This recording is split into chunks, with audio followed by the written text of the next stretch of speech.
तो हार पहन लिया तुमने? बहुत अच्छा लग रहा है ये।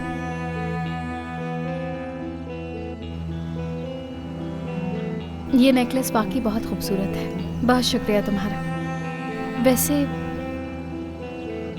बहुत महंगा होगा ना? कैसे खरीदा ये तुमने? तुम मत सोचो, ये कुछ पैसे जमा किए थे, उन्हीं से खरीदा है। मेरा बस चले तो हर वो चीज ला के दूं जो तुम पे अच्छी लगे।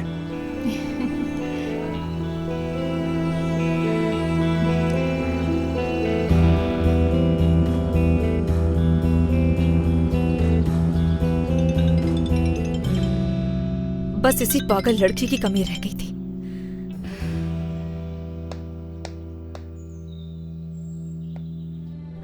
देखते हैं क्या छुपाया है।